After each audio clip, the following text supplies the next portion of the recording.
And I think that's just a societal thing. And it's difficult to overcome that sometimes. And it's about that life experience. And almost I'm happy for everything that's happened because it's given me the life experience and given me that experience that I now know how to help others in a way. You are wise beyond your years. Yeah. And you keep throwing yourself in the arena, as we talk about routinely. And when you throw yourself in the arena, you have to fight, and you do fight. And sometimes you get bloodied and bruised, and sometimes you knock the other person down, metaphorically speaking, of course. But yeah, you keep doing that. I mean, you are so on the right path. And hi, I'm Chloe. I'm a philosopher, a mentor, and former advisor to the British Prime Minister. Meet my co-host Kevin. He's a former US Coast Guard captain and now an esteemed business leader and family man. And together, we're going to help you find your courage. And how do you find your courage? You crush the dilemmas that life throws at you. So we're going to help you do just that. So we are so excited to have Conor with us on the podcast today. Conor, tell us about your dilemma. Yes. So I've recently started working for myself full time, running my own mental health organization. And it feels a bit like I'm taking a leap. I don't really know what I'm doing. I feel like I'm not qualified enough to be doing what I'm doing. And, all my friends are currently around me. They're all still finishing school and they've all got their plans ahead of them. They're all going to uni or they've all got jobs. And for me, I feel like I'm I don't know. I've had some grant funding that was planned to cover my salary. And unfortunately, that funding we didn't get. So I'm in a bit of a dilemma where I don't know my next steps. I don't know how to make money through it and how I can actually get that funding in to cover myself. And I'm at a dilemma where I don't know.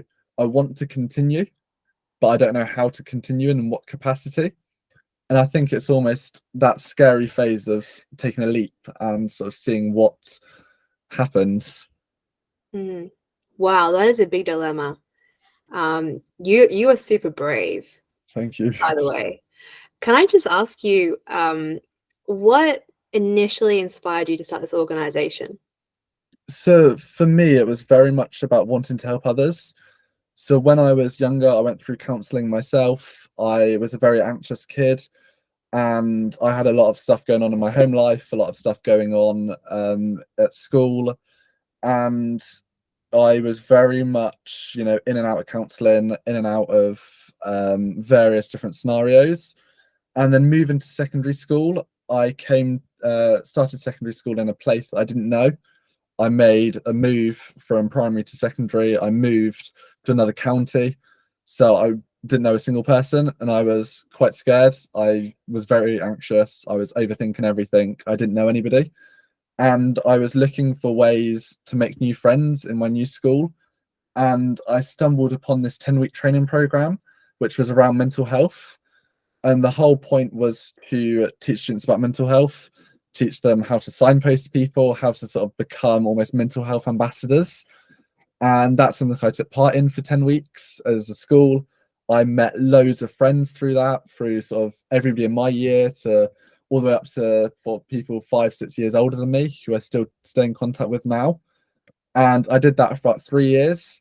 And we went and did conferences, we did lessons, we did all these different things. And we really gelled as a group.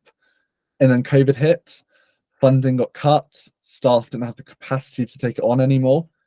And we felt like everything that we tried as mental health ambassadors wasn't being listened to. And we wanted to be listened to. So me and a group of friends went to rant about the mental health system, about the lack of education, the lack of support, the lack of awareness around youth mental health. And it sort of sparked from there. It was very much a conversation that led to this idea. I'm a very ambitious person. So, we expected nothing from it. And it really, that sort of first-hand experience that I didn't know at the time, I didn't know that me being anxious as a kid would lead to this. but it was partly out of my first-hand experience, but also seeing all those around me suffer and seeing all those people around me not understand what mental health is and not understand about their emotions and all of that.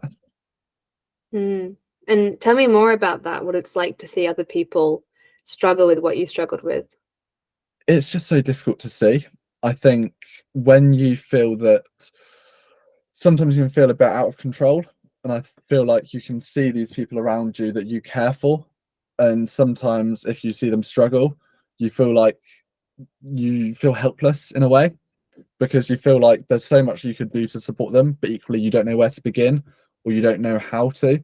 And especially in the early days, we didn't know much about how the mental health systems works. We didn't know much about how to refer people to counselling. We didn't know what support there was out there.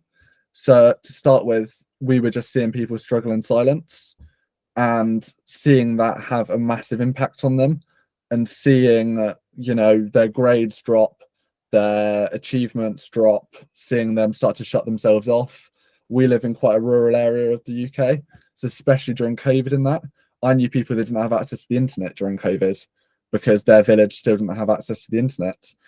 So it was really hard to see people come back from COVID with like no social skills because they didn't have that. They missed those formative years where they learned how to communicate and how to talk about emotions and how to talk about all these things. And you do just sit there and feel a bit helpless. Mm. And was this what really drove you to push forward with your organization? Absolutely. I think for us, for me, it was seeing those people struggle. I wanted to make a difference. I wanted to help them. If everything I do is trying to help people, so not only in what I do of Spark, but what I do in various other charities, and I always try to help people in as many ways as possible, and people from all walks of life, because no matter who you are, no matter what you believe in, everybody deserves help, everybody deserves support, and it's important to try and recognize that and to try and help where you can. You have a big heart, Conor. Thank you. Do you think that's a strength or a burden at times? I think it can be both. I think when I initially started, I was quite naive to everything.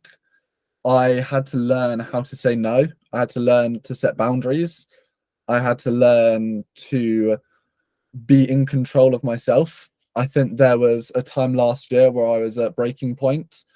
I was running Spark full time on top of my exams and my education. I ran Spark for 4 years while doing my education, while doing exams. I was saying yes to everything because I felt like I had to. I felt like I'd be letting people down if I said no. So I think there was always that.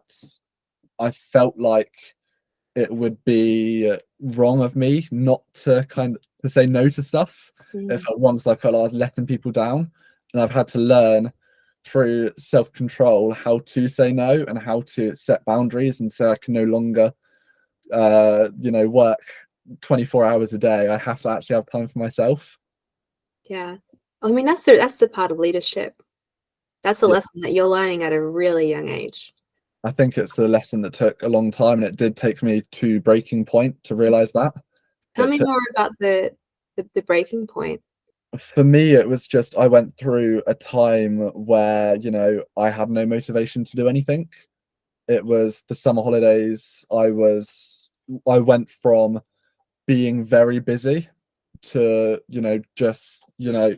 my life was very much, I think the best analogy to sum up my life was I went from, in the space of about an hour, I went from being live on radio to picking up a copy of Men's Health that I was in, to sat bored in a business lesson in the space of 1 hour, which showed the complete opposite and the polar opposites of my life in the space of such a short time, which can have a massive toll on you as you go very much from all these big things to sat in a lesson being bored.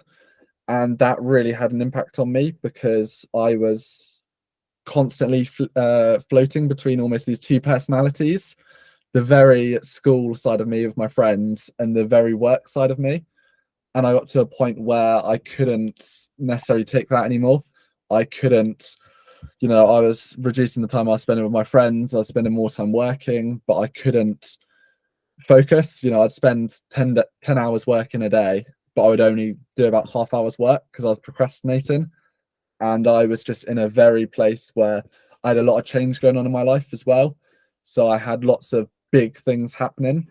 And for me, that was just really difficult. And I was struggling to find ways to look after myself. So I found myself just, doing not a lot.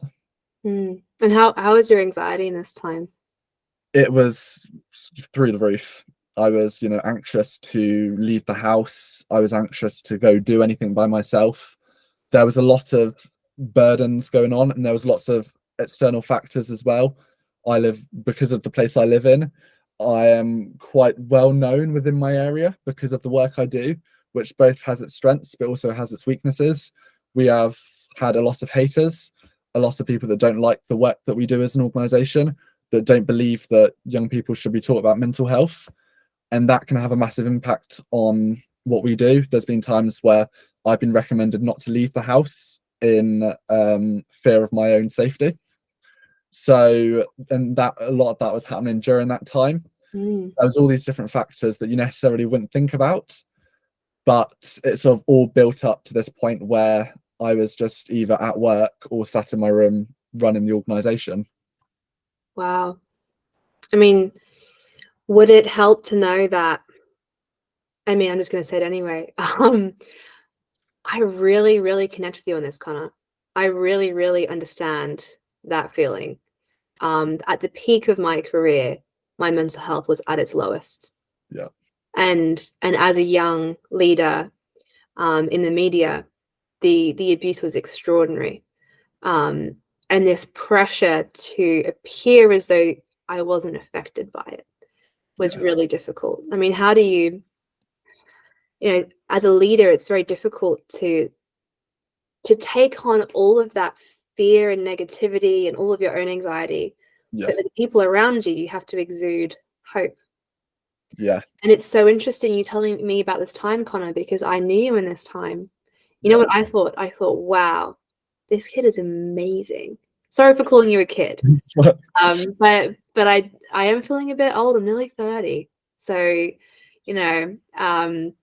at your age, I didn't feel like a kid. But young person is extraordinary, and you have an incredible energy. So I can only imagine that if you're going through that at that time, the energy it might have taken you to exude that positivity and that hope. I mean, tell me a bit about that. It was very almost like a bit of a light switch. It was very much, I would, not be talking to people. I'd be in a very grumpy, moody mood with my family, with those closest to me. And then there'd be a click, I'd be on a Zoom call and I'd be, eluding all this hope and everything. And actually, those that very few people knew, I think, like you find with probably a lot of people that run mental health charities and mental health activists, we're not the best at practicing what we preach. I'm the best at taking our own advice. And I think very few people around me knew at the time the stuff I was going through. I maybe had one or two close friends that actually knew the struggles I was going through, and everybody else thought that, everything was amazing and all this amazing stuff. But actually that was far from the truth. And it was, for me, there was a very polar opposites of me, very two personality almost in a way, of the work me and the me as such, the kind of the person that not many people saw. And I think that was really difficult to try and be able to do. And I think at that time last summer as well, I was also working a summer job to get money in. So I was running a kids club, 9 to 5, pretty much Monday to Friday for 6 weeks. So I spent my whole day looking after kids in a kids club, and then it would be coming home and working. So it was very much just, I was exhausted. And I've always found that typically I always used to push myself until I couldn't work anymore. So I'd continually work until I physically couldn't anymore. And then that would be the breaking point. And, last summer, I got to a stage where I developed anxiety-induced sickness. I couldn't eat out. I lost all appetite and couldn't eat outside the house. So I had all these things going on, and it was quite difficult to try and, you run a mental health charity, so everybody assumes that you are very much have this one image, and people expect you to be like that. And I was almost playing up to that a bit. Everybody assumes me to be like this, so this is how I'm going to be. And I'm lucky that I'm a drama student in a way, so I know how to. And that's what I spent, all of last year doing. You're extraordinarily brave for sharing this. Thank you. Because I think this is a common experience of founders, even founders without mental health challenges or predisposition are going through what you're going through. But it's kind of this unspoken truth that because you're fundraising and you're a leader and you're trying to make things happen, you have to always be that positive personality. And something that I've learned is that, the positivity that you bring, Conor, it is still you. Yeah. It's still you.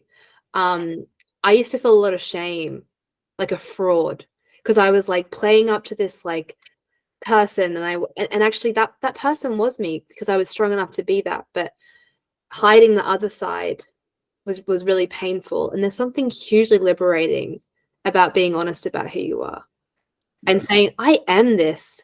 You are, Conor, this super positive, creative, vibrant human being. But you're also a human being. Yeah. And it's okay. It's totally okay that, I can't even imagine balancing all the things that you were balancing. Were there any coping strategies or things in this time that you found were valuable and helpful? I think for me, it was very much the thing that helped me was I started counselling. So I started seeing a professional to get that support. And, when I started, it was me ranting to my pastoral coordinator at school. We were in a lucky position where we had a pastoral coordinator.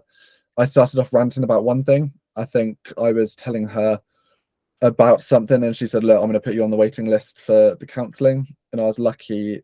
At first I thought I'm not eligible for counselling. There's no point. But actually, when starting counselling, it very much helped me. It very much gave me a safe environment where I could talk and I could open up. And it's from doing that I've gotten a lot stronger and I've actually learned how to cope with everything. And I think it's been a mixture of that and also finding true friends, finding a core 2 or 3 friends that I can actually be myself with. There's 2-3 people that know the actual me as such, the sort of get the everything can get me. I know that I've got people I can message at 2-3 a.m. if I need to, and they'll respond. And it's having those mechanisms and having those support networks in place that's really supported me. That's amazing. I'm going to pass over to Kevin now because I think he's going to have some really cool ideas about being a leader. Because Kevin, you've told me about the pressures of being a leader, and it's very similar to what Conor's described here. Thank you, Chloe and Conor. I'll just start out with wow. That is a great story. It's very real. It's very raw and it's very honest. And as Chloe said, it's very brave. I'm going to state the blazing obvious, but I want to start there. Doing things that are hard are, newsflash, really hard. It really is hard to do what you're trying to do.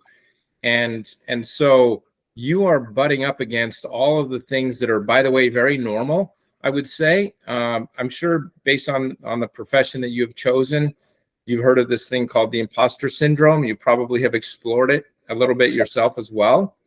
And I know you know it, and I know Chloe knows what it is, but a lot of people listening may not know exactly what that is. So I'll just say the imposter syndrome is people who make the decision to try to do something, or they get selected to do something that they weren't really looking for. And they wake up and they look around themselves and they say, wow, I'm somewhere where I don't deserve to be. I don't have the capability to pull this off. I'm concerned. I'm scared. All of those things. And you're going through that. but the key to getting through it is to keep going. And so and you've said so many good things that sort of describe to me that you are healthy in the way that you're approaching this. And the real key, two keys, and then I'll shut up. I have so many things I could talk about. First of all, you have to be you.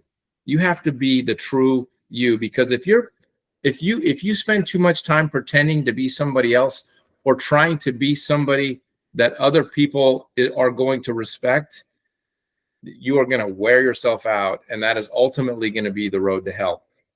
You have to get to the point where you can just be the real you. And part of the trick to doing that is surrounding yourself with what you just said, those 2 to 3 really good friends who know who you are, who care about you, who are willing to help you, and are willing to bring you the relief and the outlet that you need when it's time to take that avenue. So I'll stop right there, but I congratulate you on your journey. And it's really amazing that you're already down the path as far as you are. It's incredibly honorable. It's incredibly righteous what you're up to. And you keep going, and the world is going to reward you for what you're up to. Thank you. Yeah, I agree. Bravery is rewarded. Not always in the way that we expect or the timing that we would prefer. But there is an energy to what you're doing, to going out into the world and trying to do something really noble.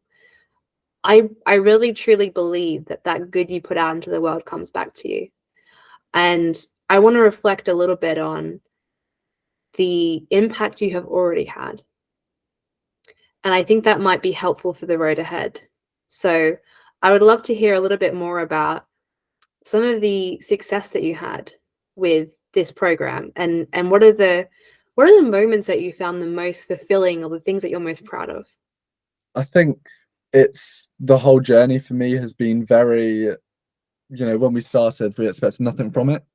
We were a group of teenagers in North Devon. I was 14 at the time. We didn't really expect it to get as big as we did. I think the first ever pinch me moment was when we initially started. We put a post up on Facebook saying we are a group of teenagers passionate about mental health, and we had a group of local children's homes invite them to their head office. And I was 14 at the time. Me, my mum, and my 9-year-old sister at the time went to their offices. We sat there, told them about what we're doing, and on the spot they said, "We'd like to donate you £5,000. Do you think that would be enough?" And 14-year-old me was there like, I've never seen that amount of money. And by them having faith in us, and by them allowing us and enabling us to start in a way, they were the people that got us started. Because as soon as they then donated that £5,000, we were like, we need to do this now. We need to actually, that was this initial motivation to get us going in terms of the actual organization side of things. And then from there, it's very much, we've always got this thing, sort of unspoken thing in our team, which is we always try to one up ourselves. We will always find, I'm a very ambitious person. So we always try to strive for the next thing. So, our first thing was, within our first year, we got a big article in The Guardian, which overnight exploded everything around what we were doing. And that's overnight we had 200 schools sign up. And for me, again, I was 14 at the time. I sat refreshing the website every 2 seconds and seeing the live viewers. And that was just a very fulfilling moment to show that the work that we'd put in for a year, and nobody had seen any of the work we'd done for a year, all of a sudden, pretty much instantly, get all of this pressure, like all of this publicity and all of this buzz. I was sat and I probably got about 200 emails that night of just people wanting to work with us and people sending messages of support. And that was, 3 years ago. And since then, we've really just gone from strength to strength. We have been really lucky that we've got a really good support network around us. So we've got a team of incredible advisors who are all so passionate about what we do and really try to help us in as many ways. we're also lucky that we've got a lot of important, influential people in our area that like to support us in ways they can. So I know as a team, I think the first pinch me moment we had was we won the Rotary Young Citizen Awards, and we went up to Birmingham as a group, which was our first ever time going on a trip as an organisation. And we all took our parents and we all had our families there, and we stayed in a hotel and we went to the NEC, and that was very much a moment that showed us what we are doing has impact. And since then, again, it is just constantly getting emails from grandparents saying they saw us on the TV or they saw us in the newspaper, and it's helped them speak to their grandchildren about mental health, or it's speaking to students that have been through one of our lessons, and it's really kind of getting those emails or those comments or those things. Those are the things that matter to us. But equally, some of the things that motivates me is actually the hate, which is quite a interesting way to look at it. Is often, I know when we first started, and it was a very small thing, I had people in my class calling me a clown because you don't have mental health, how dare you? And for me, that was the motivation to get us going, because clearly you don't understand what it is. So we are needed to be able to make this impact. So I think for me, actually, one of the most fulfilling things is seeing that hate and being able to turn that into positivity and turning that into something that's positive. Yeah. Chloe and I have had this exact conversation. You are exactly right, Conor, that you take that hate and use it as motivation to drive you forward. And there's nothing unhealthy about doing that, as long as you're, not trying to hurt somebody, and you're just using as internal motivation. You definitely have a bias for action that is going to serve you well as you continue down this path. Couple things I also want to react to based on what I heard you say. Because of who you are and the good heart that you have and your concern for other people, you may have already done this. And I'm speaking from experience here. This has happened to me many, many times in very big and long-term painfully ways. Don't allow people to take advantage of you. Very easy thing to say, much harder thing to do, because when you care about people and you're willing to go a step or two or three beyond to help them, next thing you know, you find yourself in a situation where, wow, I'm all of a sudden, I'm not good because I'm so busy. So you got to, and this may sound counterintuitive, but it's really right. You got to take care of yourself first, because if you don't take care of yourself first, you cannot effectively help other people the way that you really are capable of doing so. So that would be one thing that I would encourage you to do. And then, you probably read, because you're looking at some of my LinkedIn stuff, the blog post that I wrote, Take the Leap and the Net Appears. You've actually described it a couple times. Something happened, all this input came to you, you decided to take the step, and then things happened. It happens all the time once you make the decision. And so I guess I would encourage you to not be stupid about what you're doing, but take the leap and then let the world know what is the help that you need. And it really does conspire to help you. People reach out, all of a sudden things fall in front of you. We were having conversations just today as a team earlier about what are we going to do next? How are we going to do it? And in the span of like 5 minutes, we went from we're not really sure where we're going and what we're doing to we think we might have a really good solution. It's amazing how that kind of thing happens. And so those are just some things of encouragement that I would offer to you. Thank you. Chloe? I agree with everything Kevin said, as per usual. And something that I want to add is, from one type A, anxious, high achiever to another, you are so valuable and worthy, regardless of whatever happens with work. Like, you as a person have an innate value. And I do believe we all have a soul, an unbreakable soul that can never be diminished by the perceived success or failures of this life. You as a human you have value and you're good on the good days and on the bad days. When you're bringing money in and when you're losing money, you are inherently worthy as a person. And I'm really speaking to you, and I'm also speaking to me at your age, because I didn't believe I was worthy unless I was succeeding. And on the days when maybe my media interview didn't go so well, or I had messed up somehow, I would really beat myself up for it. And I would look in that mirror and think, you're not good. And I realized that, I realized too late that all along I just should have been loving myself through that and saying, you know what, like, good on you for trying, good on you for being brave.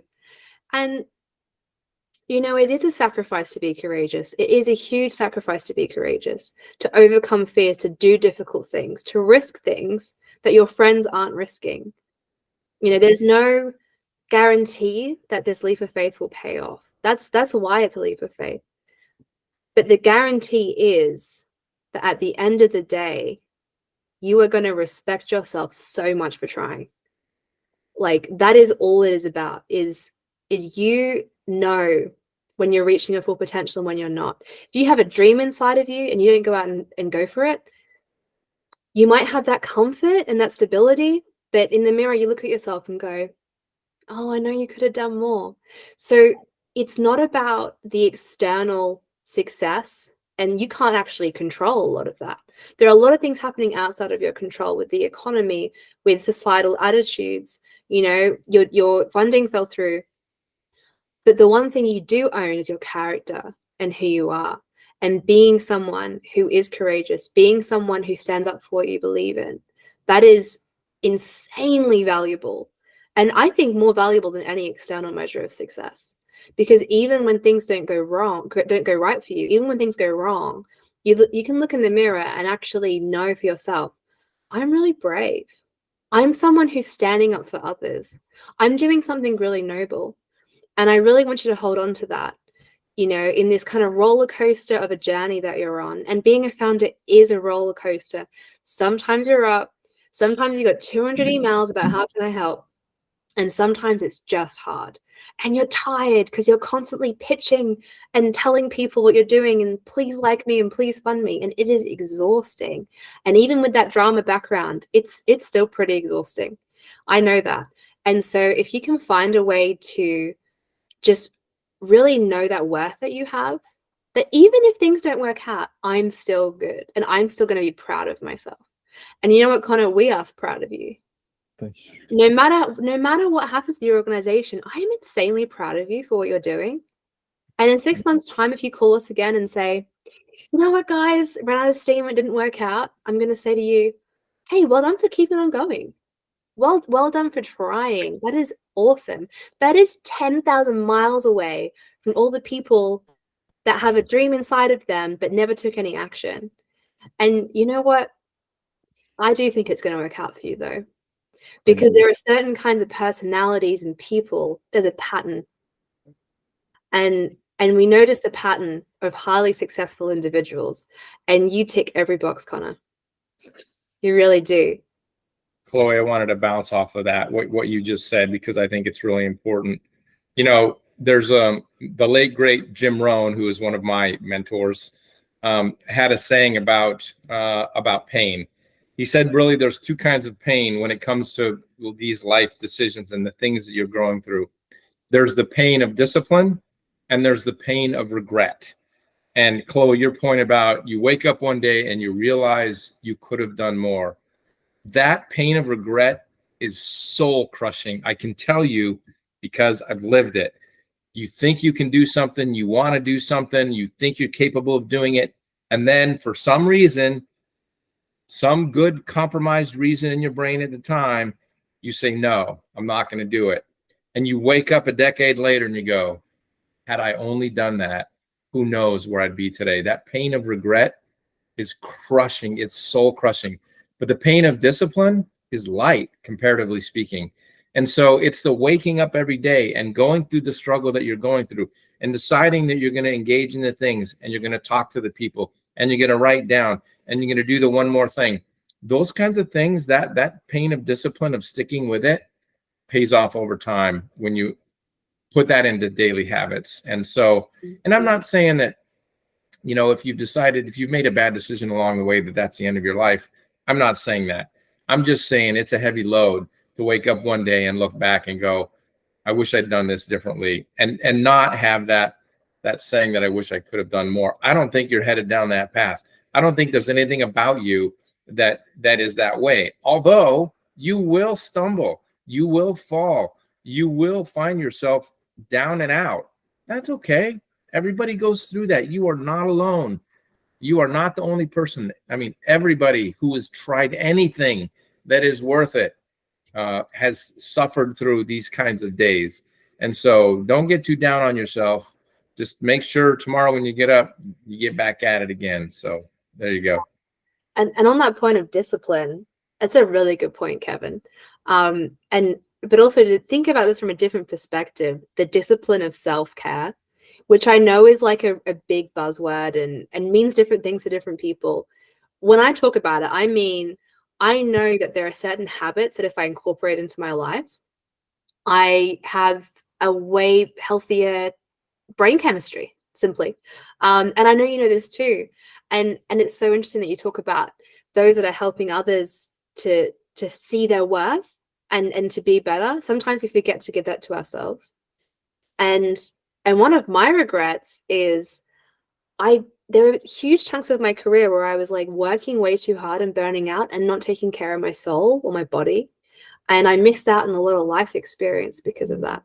And so, you know, it's interesting. We have this kind of grind culture where it's like work every hour of the day and like wake up at 5 a.m. and like have 3 raw eggs. And like, if you sleep, you're lazy and like, and it stresses me out so much. And I'm like, oh, I'm not about that. It might work for some other people, but I think like a healthy, sustainable, disciplined way of life is better.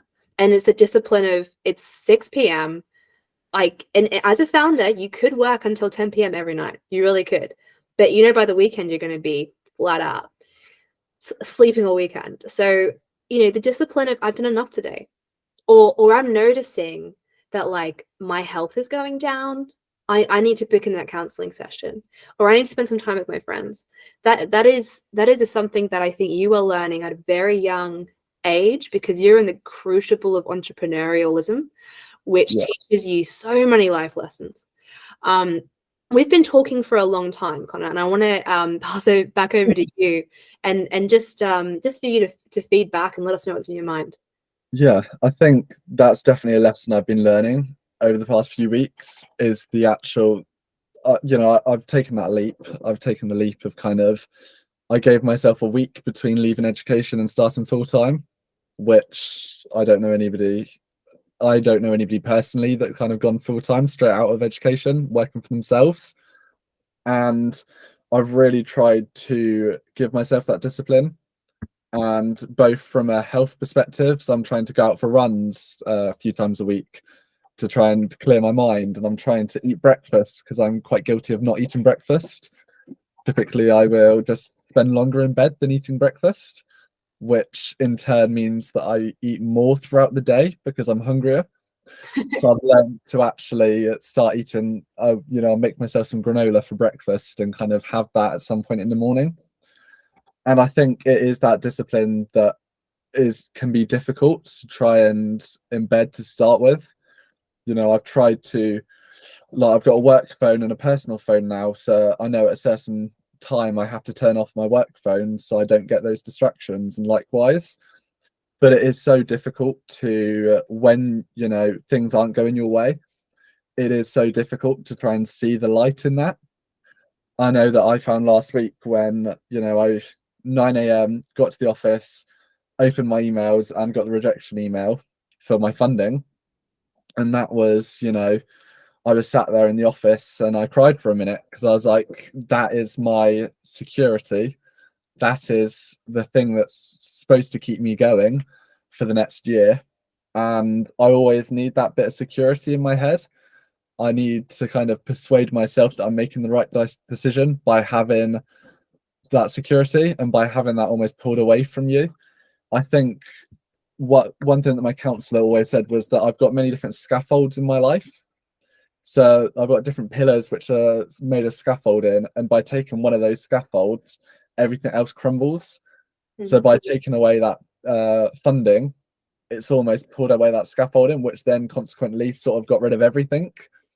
So it's about finding ways that the scaffolding won't remove everything and impact everything. And I think that can be a really difficult thing to, in the moment, try and work out. And sort of in the long term, obviously the more rejections you get, the easier it becomes. But those initial few, it can really have that big impact.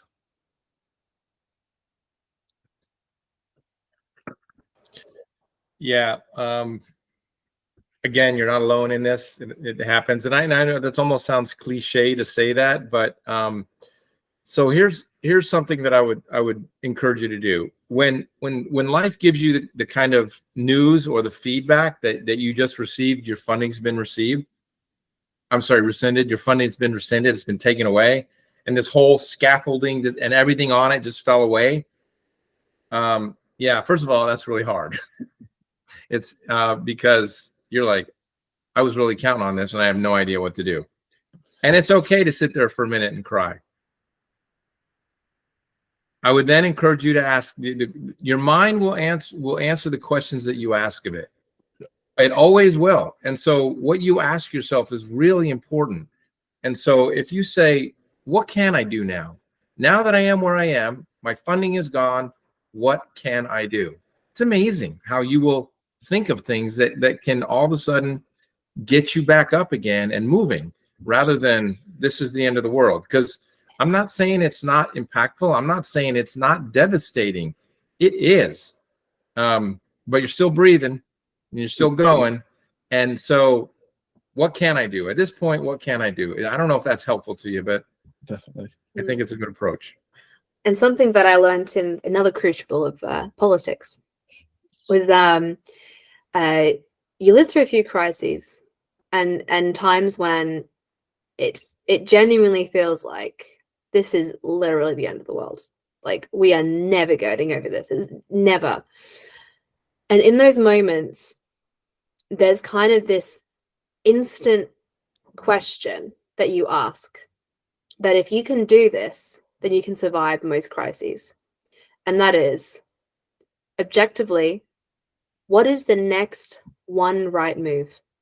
Not the whole plan, not the whole strategy, just what is the one next right move? That is great. And then you do that. And then after that, you go, okay, what is the next one right move? And before you know it, you've dug yourself out and you've gotten through the storm. But when it's like that, the whole picture is way too overwhelming. It's way too overwhelming. There's no way that the human psyche and the brain can cope with that much stress. You know, we shut down, actually.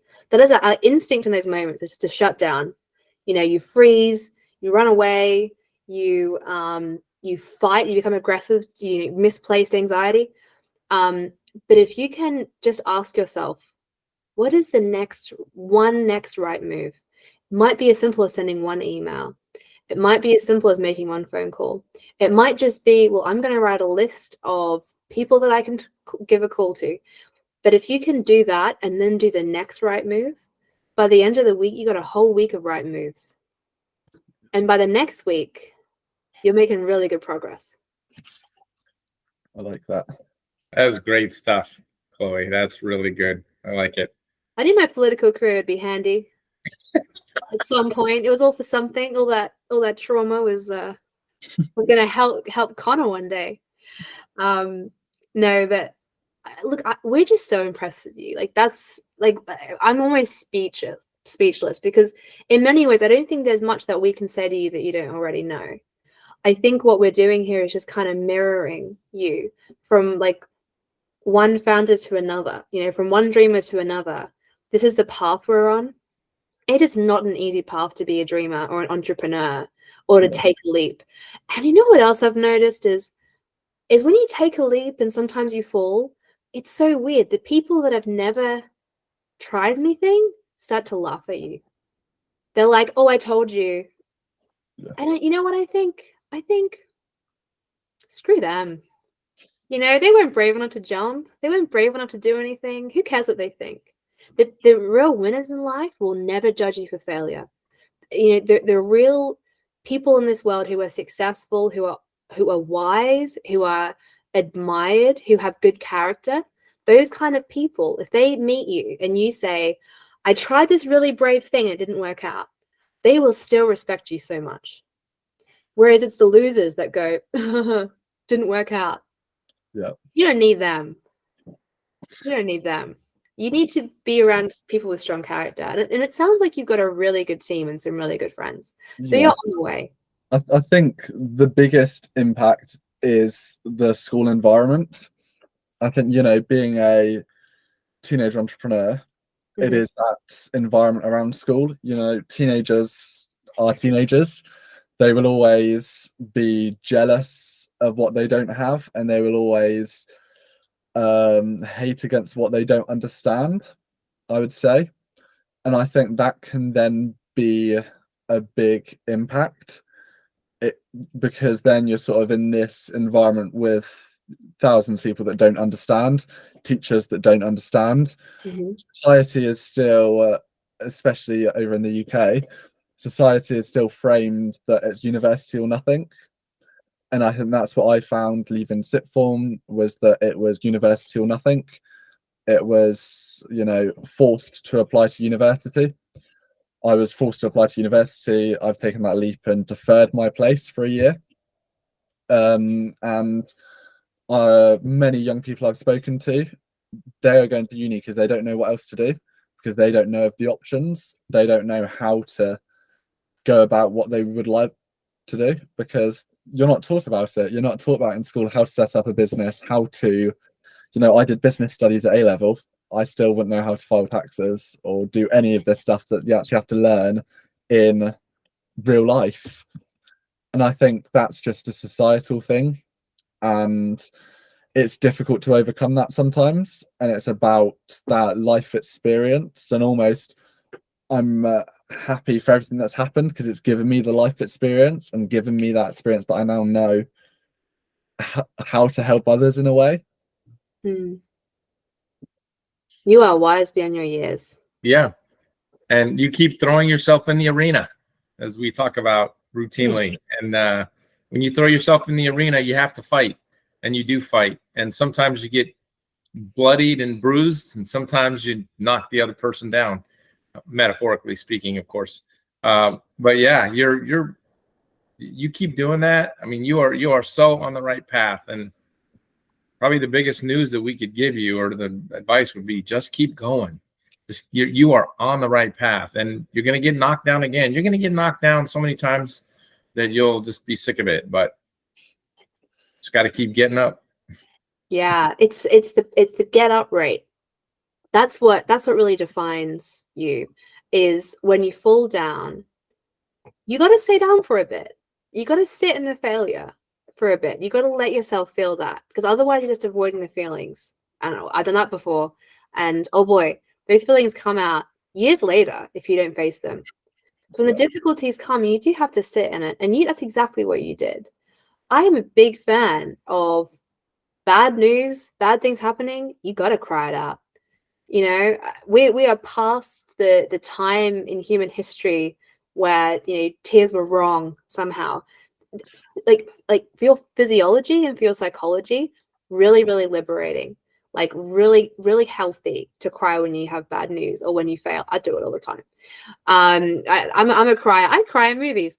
I'm making this podcast about the benefits of crying. We're getting a bit off track here, but it's good. You got to have that cry, but at a certain point, you know, you can really like live in the failure and not get up. And I think there are certain failures in my life when I've been knocked down, and it took me a lot longer to get up.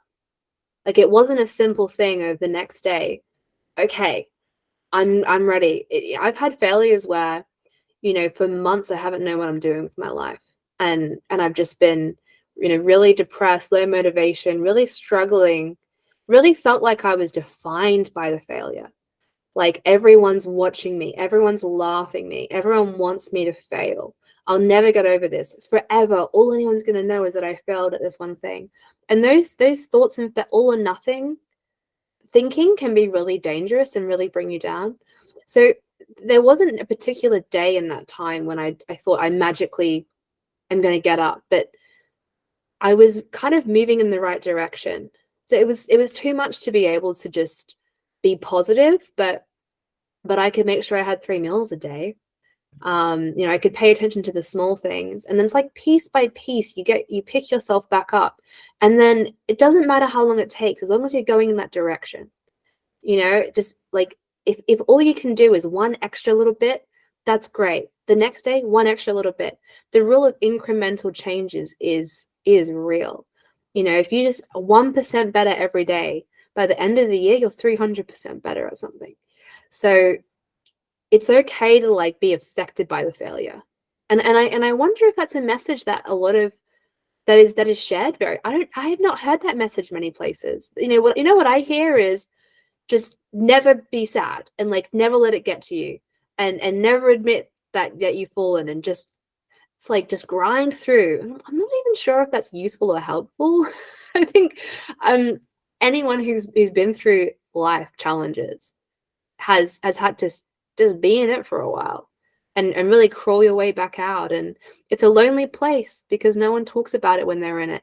And I'm not saying I'm perfect. If you look at my LinkedIn and Instagram, it's all success, all the good things. I don't post when I've been crying all day or when I had a PTSD flashback or when I got an email telling me, no, I don't want to meet with you. I don't post about that. Maybe I should. Maybe I should talk about the failure a bit more. But I think it can feel lonely because people only share their success. And I know you're in a generation where social media is a really big thing. And so I'd imagine a lot of your peers are kind of sharing the best of their life, but maybe not the worst of it. And that might make you feel more alone because it looks like everyone else is having a better time with you than you.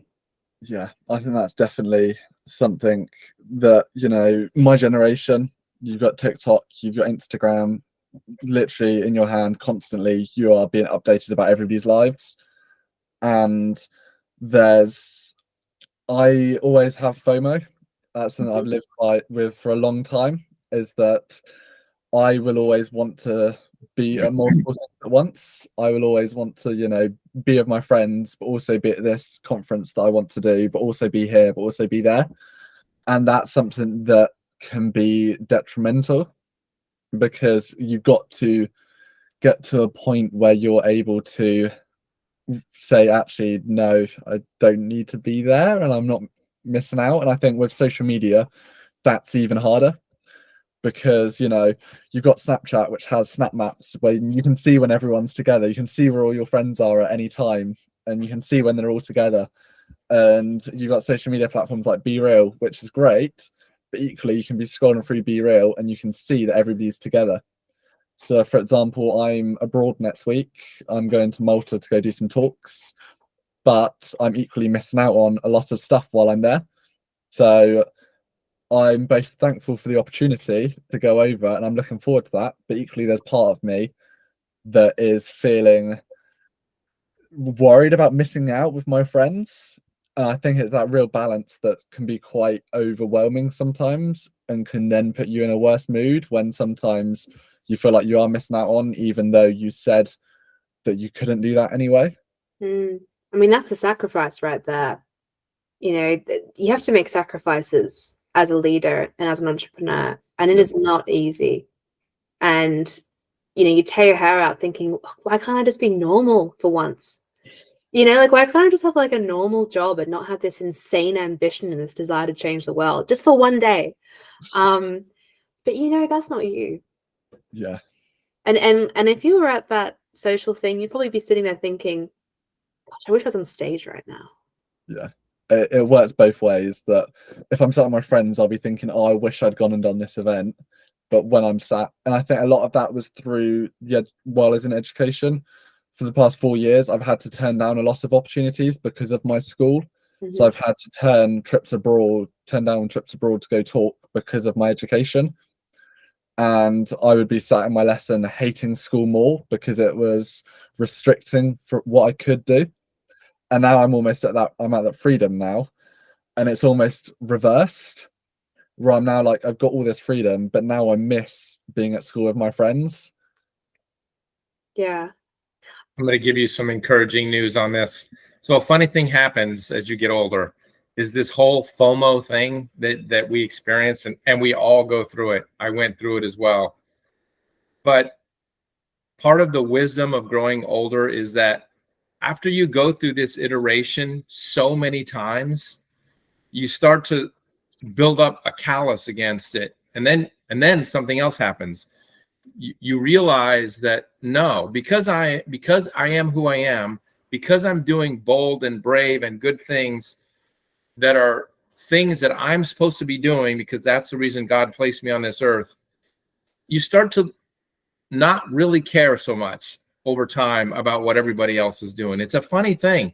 It really is. And then you're like, no, but it's real. When it's your age, it is real and it is hard. But I'm telling you, you do grow out of it. And when you get to my age, you're like, you don't give a damn about what people think about you or what they're doing, because you are where you are. You're doing what you're doing. And you are very happy that you're succeeding in the spot that you're in. And you realize they're all over there having the party. But the truth is, they wish they were doing what you were doing. So Yeah. it will pass with time.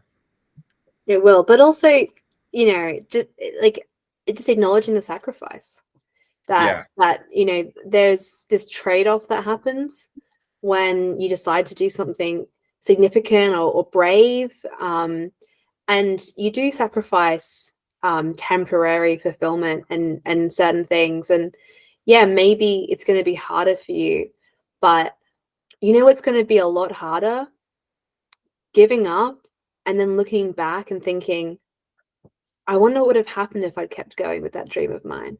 Yeah. So it's kind of about choosing your difficulty. Which one do you want? And but you can still make time for friends, and I think it's good to do that, Conor. I think you should definitely take some time to be young and to enjoy yourself. This is my advice to my younger brothers.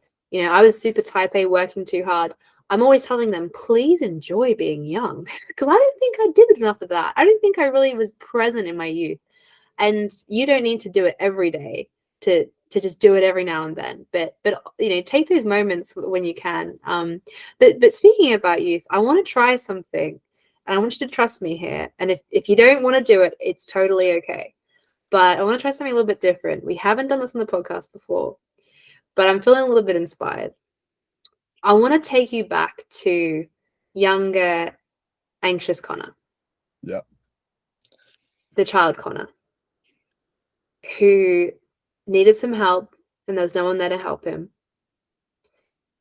What do you think he would feel about all the things that you've done? I would say I'd probably be quite surprised. I think, much younger me, I couldn't imagine anything like what is happening now. I couldn't imagine in my wildest dreams that I would be doing what I am now. I was, I think my plan when I was younger was always to be a primary school teacher. I think that was just my goal for the whole of my primary school life, was I'm going to be a teacher, I'm going to do this. I used to sit and play teachers when I was younger. And I think I'd be proud as well. I think I was very much, when I was younger, I always was school counsellor. I was always trying to do what I could in primary school. And I think I would very much be proud of what I was doing now. I'll be proud that I'm able to be in a place and in a state that I can talk about mental health openly. I can talk about my struggles. I can talk about what was going on at the time. And I can be in a place where I can accept that, and I can be myself and accept myself for who I am now. That's amazing. Yep. That's a great exercise, Chloe. I'm glad you did that. I think Yes. little Connor would be so proud of you. Yes. And sometimes I think about little me when it's getting really hard and I'm like, oh my gosh, I can't do this. And then I think about little Chloe, who would just be so impressed. Like, wow, you're trying brave things. Like, wow, this is really cool. You're standing up. Like, that's awesome. So I want you to maybe have a picture of little Connor, or maybe have him with you somehow to remind you in those tough times, who you're doing it for. Definitely. Yeah, I think that's something I always try to keep in my head, and equally not necessarily my younger self, but younger family members, and having it in my mind that I am doing it for them. Yeah. And all they want from you is your best. All they want to know is that you're doing your best and that you're happy. And if you do your best and the external circumstances mean that you have to do something else for a while, or you have to pivot onto something else like temporarily, that's okay. All of these people that support you, they just want you to do your best. And the inner you just wants you to do your best. That's the only person you need to impress every day. Is if you're proud of the progress you're making and the person that you are, that is everything. And that is true success. Liking who you are at the end of the day. Yeah. And I think you have a lot to like, Connor, about what you're doing. Thank you. And I'll just tell a quick story to give you something to think about. Awesome. 19 years ago this month, I started my first business, and I'm still running it. It's still going. Things are going fine. But I can't tell you in, anything short of weeks, all the ups and downs and all of the things that went right and all of the things that went terribly wrong and all of the things that went sideways. I mean, it's just, but you know what? Now, 19 years later, the stuff that I'm involved with, the things that I'm doing, the people that I'm meeting, including Chloe, it's amazing. I'm so glad I'm still here doing it. And when I wake up every morning, and I know that when I wake up, I've been given the gift of another day to fulfill my purpose, that's a driving force. And so that's what I would encourage you to do. And I think you're doing it. If you just wake up and you go, you know what? All hell may be breaking loose. Everything may be going as bad as it could possibly be going, but you've been given this gift of another day. And so you can make the best of it. And just like Chloe said, what is the next right move? I love that, by the way, Chloe. What is the next right move that I could make? Even if it's nothing more than simply getting up and walking outside and feeling the cool breeze on your skin. Something like that can be very powerful to get you out of what you're in. But you keep being grateful for the day that you've been given, and you keep going. You will not regret it. I promise you. Brilliant. Yeah. And we're working on a book, and it is all about these lessons of what to do when you fail, how to deal with the bad days and everything. And we want you to be one of the first people to read that, because we would love to give that to you even before it's published. We trust you with that. Thank you very much. And you can give us our first review, because really, you're the kind of person we're writing this for. Someone who is just trying. Because we're not writing as teachers, we're writing as like fellow humans who are on this crazy journey of life, who are trying to be good, trying to do good. How do we do it? Let's do it together. Let's build a tribe. Let's encourage each other. And on a more practical note, there is something that we'd also like to give you, which is something called the game plan, which at this point in your life, I think would be really valuable. And it's a tool for self-discovery and uncovering what your true values are. But it's also very, very practical for planning, what the next right move is based on your values. Kevin, would you like to go into a bit more detail about the game plan? Sure. And you may have seen it or read about it already, because I know you're kind of following us, but very simply put, it takes you through 4 or 5 simple steps. Each step is very thoughtful. You need to think, and you need to plan, and you need to explore internally who you are and where you're going. And so it just sort of takes you through this step of, what are my values? What are my ultimate life goals? How about in 10 years, where do I want to be? And it works back from there, from 10 to 8 to 6 to 4 to 2 to 1. And then it brings you all the way back into, and this is a great question that everybody ought to be asking themselves: what can I do for the next 90 days that will move me toward these goals that I'm setting? And you just work it. You make your plan, you work your plan. And that's it, essentially. It's very simple, but it's very powerful. And if you do it, you'll be amazed at how it sort of unlocks you. No drifting. Awesome. Thank you. Yeah. You're welcome. And before we kind of finish up, we always like to give our guests the final word, the final reflection, to say whatever it is that you've been thinking, that you've been learning, what value you took from the discussion, or even if you wanted to share a message with the world about what you're doing. The mic is yours, Conor. Take us home. The pressure. Thank you. Yeah, I think this has been so valuable, really, to echo everything that you've said. It's been, I think, a lot of the stuff I've sort of had in my head, and it's always, as founders, as entrepreneurs, there's a lot going on inside our head, but it's that validation and actually somebody else saying that and hearing that from someone else really then strengthens it and verifies it and gives it true meaning, because sometimes it can almost feel a bit selfish, or it can feel like you're doing the wrong thing if you're just thinking it in your head and you're not actually bouncing it off other people. But hearing it from both of you, it's definitely been so helpful to kind of really listen to your expertise and kind of get that back. So yeah, thank you. You are so welcome. You are so welcome. And we're here for the ride, Conor. Anything you need. Thank you. We're part of your tribe now. Thank you very much. Yeah.